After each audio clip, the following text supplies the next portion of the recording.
Ever wondered why French electropop superstars Daft Punk broke up in 2021? Well, we reckon it's because one of them got a job as a designer at Vauxhall. That's the only way we can explain the front end of Vauxhall's. We reckon it was the one with the silver helmet. I mean, the one with the gold helmet must have felt really quite left out. Anyway, this is pre-21, so it doesn't have that front end. It's called a Vauxhall Crossland X, and after 21, it loses the X and gains the visor front end.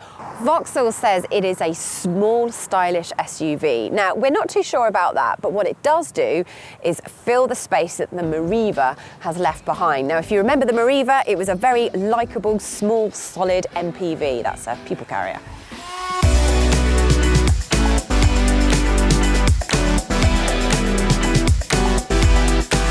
And that's really what it is. With its tall, boxy body and relatively small wheels, it's an MPV disguised as an SUV. And in this review, we're going to find out whether that's a good thing or not, and whether this is the right small Vauxhall SUV for you, with or without the Daft Punk styling.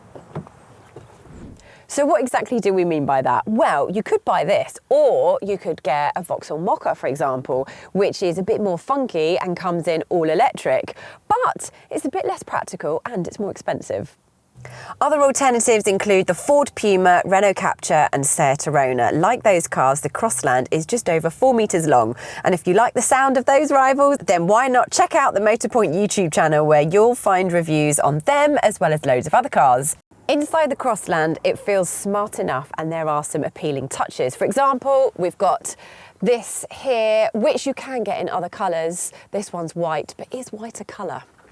And there are some interesting seat trims as well. But all in all, it is a little bit old-fashioned. But at least that means we get good old-fashioned physical buttons for the climate control, so you can easily adjust the temperature on the move. Woohoo! The touchscreen itself is clear and easy to use too. It also gets smartphone mirroring, so you can hook up your Apple CarPlay or Android Auto by connecting in down here, and then use your phone as a sat-nav or check your messages. Or not, as I do. Back here, there's decent headroom and legroom is a little tight, so adults might find it a little cramped.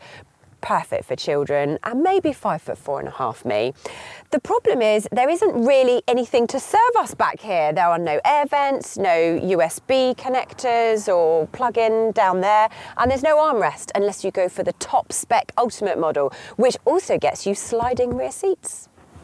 In terms of boot space, you'll find 410 litres of room back here, which is easily enough for a couple of good-sized suitcases and pretty much beats any rivals with the exception of the Ford Puma and Renault Captur. On the road, the Crossland is not great. It's got a 1.2 litre non-turbocharged petrol engine, and that is part of the problem. It can only muster 83 brake horsepower, so progress is not exactly swift. The two turbocharged 1.2s have got 108 and 128 horsepower, which is a little better, and the diesel engines have got more torque and better fuel economy. But no matter what engine you get, the Crossland's ride isn't especially comfortable. There's more body lean than you get in the likes of a Ford Puma or Nissan Juke, and the tall, slabby sides mean you get buffeted by crosswinds on motorways and dual carriageways.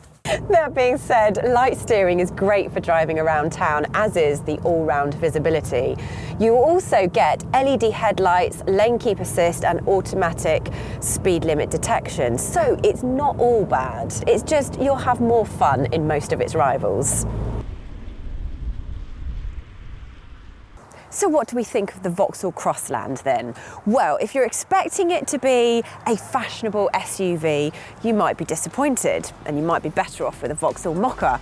If you're expecting it to be good to drive, then it won't deliver there either. However, if you think of it as a compact people carrier with SUV-esque design elements, then you will be pleasantly surprised by its no-nonsense capabilities.